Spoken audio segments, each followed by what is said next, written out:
আসসালামু আলাইকুম ও রহমতুল্লাহ। রাফসা নিউজে সবাইকে স্বাগতম।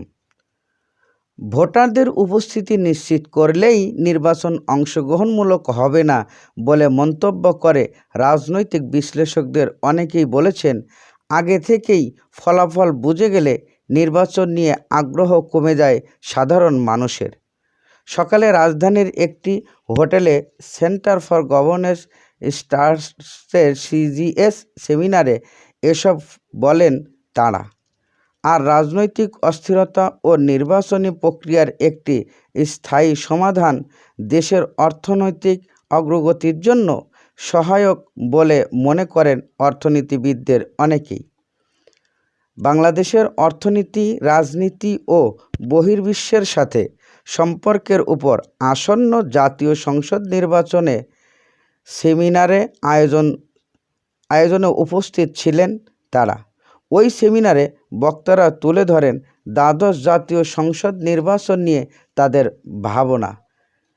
সেখানে সাবেক নির্বাচন কমিশনার এম সাখাওয়াত হোসাইন বলেন, অংশগ্রহণমূলক নির্বাচনের সংজ্ঞা এবার আমরা নতুন করে শুনছি।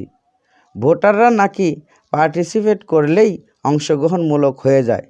তাহলে তো দুঃখের সাথে বলতে হচ্ছে যে যাদেরকে স্বৈরাচার বলেন বা হ্যাঁ না ভোটের কথা বলেন, সেগুলোকে অবশ্যই অংশগ্রহণমূলক বলতেই হবে। তিনি বলেন, আসন্ন নির্বাচনে যদি সব কিছু ঠিকঠাক মতো হয় তাহলে ভোট 20-25% হবে কি না তা আমার সন্দেহ। এদিকে সাবেক মন্ত্রিপরিষদের সচিব আলী ইমাম মজুমদার বলেন, আমরা কিন্তু একতরফা নির্বাচনের দিকে যাচ্ছি। কারণ প্রধান দুইটা রাজনৈতিক দল, একটা দল নির্বাচনে যাচ্ছে আর একটা দল নির্বাচনে যাচ্ছে না। সুতরাং আগামী নির্বাচনের ফলাফল কী হবে তা সিট ভাগাভাগির মাধ্যমেই নির্ধারিত হয়ে যাচ্ছে।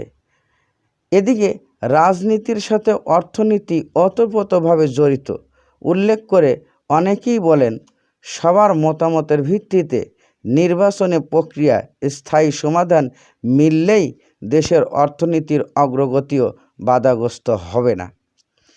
অর্থনীতিবিদ ডক্টর দেবপ্রিয় ভট্টাচার্য বলেন, রাষ্ট্র ব্যবস্থার ভিতরে যদি বৈধতার সংকট দেখা দেয় তাহলে ওই রাষ্ট্র কাঠামো ঠিকমতো কাজ করতে পারে না। বাংলাদেশ ব্যাংকের সাবেক গভর্নর ডক্টর সালেহ উদ্দিন আহমেদ বলেন, আমাদের দেশের ভেতরে রাষ্ট্রীয় প্রতিষ্ঠানগুলো ধীরে ধীরে দুর্বল হয়ে যাচ্ছে। যেমনভাবে দুর্নীতি বেড়েছে, অপব্যয় বেড়েছে, অপসংস্কৃতিও বেড়েছে। এরকম আরও অনেক বিষয় আছে যেগুলো পাশ কাটিয়ে গেলে দেশের অবস্থা ধীরে ধীরে আরও খারাপ হয়ে যাবে। বর্তমান সংসদকে ভেঙে দিয়ে সব দলের অংশগ্রহণে নিশ্চিত করে নতুন করে তফসিল ঘোষণারও দাবি জানান অনেকেই।